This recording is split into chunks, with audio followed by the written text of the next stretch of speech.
She stood outside my garage, phone shaking in her hand, and said the words that would ruin her night forever. Yes, operators. There's an illegal gathering happening right now. I didn't panic. I didn't argue. Because what she didn't know was that every single person inside my garage was an off-duty police officer. And in less than 5 minutes, the sirens she called for came straight for her. She was the kind of neighbor everyone quietly warned you about the day you moved in. The kind who didn't introduce herself with a smile, but with a reminder about trash can placement and parking hours. Her house always looked perfect, too perfect, like a model home that no one actually lived in. Curtains were never fully closed, and you could feel her eyes on the street even when you couldn't see her. Every car that slowed down, every guest that stayed 5 minutes too long, every sound after sunset was mentally logged and judged. In her world, the HOA wasn't just a set of guidelines. It was a badge of authority, and she wore it proudly. Over time, her routine became obvious. Morning walks timed exactly when people left for work. Afternoons, yard checks, where she pretended to water plants but was really counting license plates. Evenings spent near the window, phone always in hand, as if she were waiting for someone to slip up. She didn't believe in conversations or friendly warnings. To her, rules were weapons, and enforcement was personal. You could sense that she wasn't protecting the neighborhood, she was controlling it. So when my garage door lifted that evening and warm light spilled onto the driveway, I felt it instantly. The sound wasn't loud, just soft music and laughter, the kind you'd hear at any normal family gathering. But normal didn't matter to her. What mattered was that something was happening without her permission. I noticed her silhouette across the street, standing unnaturally still, watching every movement. Cars pulled in. People stepped out. Greetings were exchanged. Her head turned slowly, following each arrival like a security camera on a swivel. She didn't come over to ask what was going on. She didn't complain about the noise. She didn't mention parking or curfew hours. Instead, her lips tightened, her posture stiffened, and she pulled out her phone. There was a strange confidence in the way she held it, like someone who had done this many times before and enjoyed the process. This wasn't concern, it was anticipation. She believed she had caught something worth reporting, something she could escalate. In her mind, this gathering wasn't neighbors enjoying a quiet evening. It was an infraction, a violation, a moment she could turn into a spectacle. And as she stood there, watching my garage like it was a crime scene waiting to happen, she had no idea how badly she had misread the situation or how quickly the power she thought she held was about to disappear. Inside the garage, the atmosphere couldn't have been more ordinary or more misleading to anyone watching from the outside. Folding chairs were set up in a loose circle. A small table held paper plates and snacks, and a portable speaker played music at a level barely louder than casual conversation. It wasn't a wild party, and it wasn't trying to be. This was the kind of gathering that happened in neighborhoods every weekend. People unwinding after long weeks, sharing food, telling stories, and laughing about things only old friends could find funny. From the street, though, it probably looked like something bigger. A few cars parked along the curb. The garage door opens, voices overlapping. To the wrong observer, that was enough. What made the scene ironic, almost absurd, was who those people actually were. Jackets were tossed over chairs. Work boots leaned against the wall. And someone joked about finally getting a day off that didn't involve paperwork or radio calls. No one wore a uniforms. No one flashed a badge. They were just people enjoying a moment of normal life. But beneath the casual clothes and relaxed laughter were years of training, discipline, and experience dealing with far worse situations than a neighbor's complaint. These weren't reckless guests ignoring the rules. They were professionals who understood them better than most. The garage itself reflected that balance between relaxed and controlled. Coolers were neatly placed out of the way. Trash bags were already set aside. Someone had even reminded everyone to keep the volume reasonable out of habit. Not fear. It was second nature. Respect for order wasn't something they turned off just because they were off duty.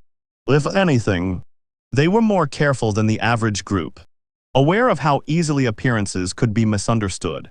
Conversations drifted from work stories to family updates to harmless jokes about how strange it felt to sit in one place without a radio crackling nearby.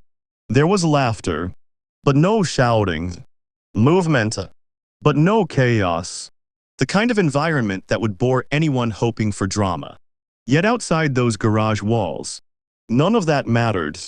To someone looking for violations, context didn't exist. All she saw was a gathering she hadn't approved. And that alone made it illegal. In her mind, the irony hung in the air, unnoticed by everyone inside. If she had walked over, she would have been met with polite greetings and reassurances. If she had asked a simple question, she would have realized how wrong her assumptions were. But she didn't want understanding. She wanted authority. And as the party continued calm, controlled, and completely lawful, she was already convincing herself that she had uncovered something serious. Something worthy of a call that would soon bring flashing lights to a scene that least deserved them. She didn't hesitate. And that was the most telling part. There was no moment of doubt. No pause to reconsider whether she might be overreacting. Standing there on the sidewalk, she turned slightly away from the garage, as if performing a private ritual she had rehearsed before. The phone came up to her ear. Her shoulders squared, and her expression shifted into something firm and official. This wasn't a neighbor making a concerned call. This was someone stepping into a role she believed she was meant to play.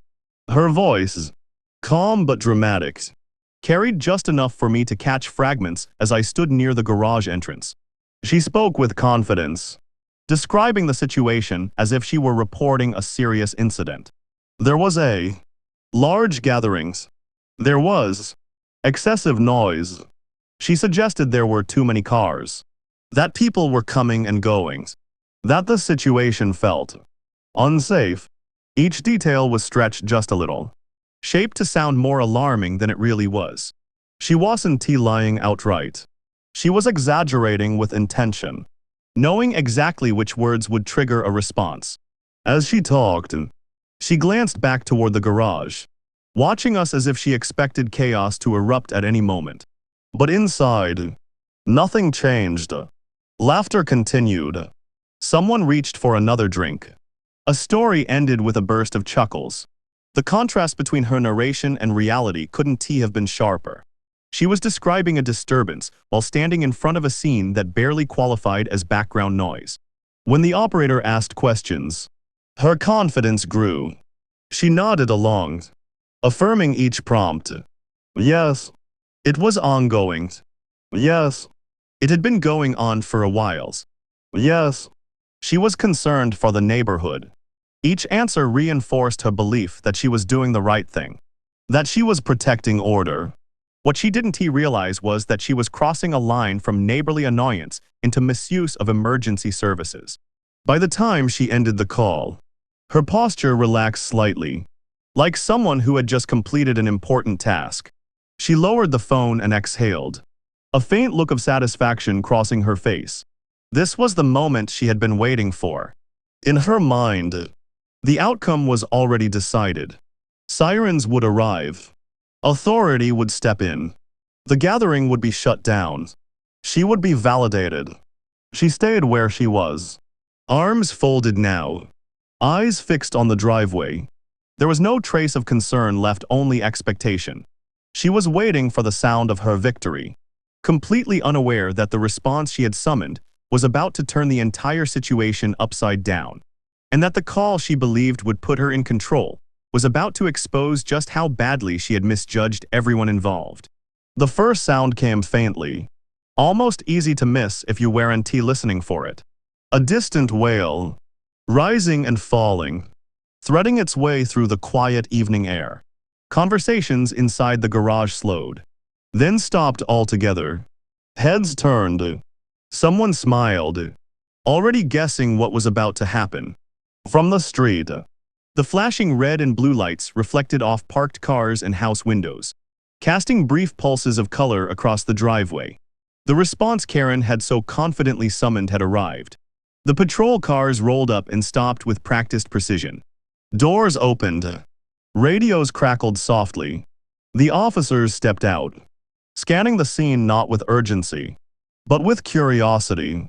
They saw the open garage, the folding chairs, the grill, the relaxed group of people standing calmly where chaos was supposed to be. No shouting, no arguments, no sign of the emergency they'd been dispatched to handle. The contrast was immediate, and it showed on their faces. As they approached, recognition began to dawn. A double take, a raised eyebrow. One officer paused mid-step, eyes narrowing slightly before breaking into a small, incredulous smile. Another let out a quiet laugh under his breath. Names were exchanged. Greetings followed, and handshakes replaced commands. The tension that usually accompanied police arrivals never materialized. Instead, the scene softened into something almost surreal, responding officers casually greeting people they clearly knew. Inside the garage, the mood shifted from quiet anticipation to restrained amusement. No one rushed forward to explain or defend themselves. They didn't need to. Their posture alone calm, respectful, unbothered told the story better than words ever could. This wasn't a group caught doing something wrong. This was a group that understood exactly how situations like this were supposed to unfold. Across the street, Karen's confidence began to crack. Her arms slowly dropped from their folded position. The triumphant expression she'd been holding onto drained away as she realized something was off. This wasn't the confrontation she'd imagined. There were no raised voices, no citations being written, no demands to shut anything down. Instead, the officers were laughing, nodding, engaging like colleagues catching up after a shift. Then came the moment that changed everything. One of the responding officers glanced toward her, then back at the group, quietly confirming what was already obvious. Off duty. All of them. The truth settled heavily into the air. Karen hadn't called the police on a problem. She had called them on their own. The realization hit her all at once. She shifted her weight, took a step back, and looked down at the phone still clutched in her hand. The sirens she had waited for weren't symbols of her authority, they were evidence of her mistake. And as the officers began to turn their attention toward the person who made the call, it became clear that the spotlight she'd aimed at the garage was about to swing directly onto her. For the first time that evening, Karen didn't know what to do. The certainty she'd been standing on just minutes earlier vanished, replaced by hesitation and visible discomfort. One of the officers approached her calmly, not with the authority she had expected to see directed at the party, but with the measured professionalism reserved for someone who needed to explain themselves. He asked a simple question: what exactly had prompted the call? She opened her mouth to answer, then stopped, clearly realizing how thin her story sounded now that reality was standing right in front of her. She tried to backtrack. The noise wasn't that loud. She admitted. She wasn't sure how many people were actually there. She just thought it might be a problem. Each sentence unraveled the confidence she'd had on the phone with dispatch. The officers listened patiently, but their expressions made it clear they already understood what had happened. There was no emergency. There never had been. What there was, instead, was a misuse of a system meant for real danger, not personal grievances. One officer explained, evenly and without raising his voice, how emergency calls are prioritized, and how false or exaggerated reports pull resources away from people who genuinely need help. He didn't scold her, but the message landed harder than shouting ever could. This wasn't about HOA rules anymore. This was about accountability. The word, warnings, was mentioned, and her shoulders visibly sagged. She nodded quickly, eyes down, the earlier defiance completely gone. Across the driveway, the garage remained open, unchanged. The party hadn't been shut down. No one had been cited. No one had even been inconvenienced beyond a brief pause in conversation. The contrast was stark. The gathering she had tried to frame as a threat stood quietly lawful, while she now occupied the uncomfortable role of the person who had caused unnecessary trouble. As the officers wrapped up, one of them gave her a final reminder, firm but polite, about handling concerns the right way in the future. No more exaggerations. No more emergency calls for non-emergencies.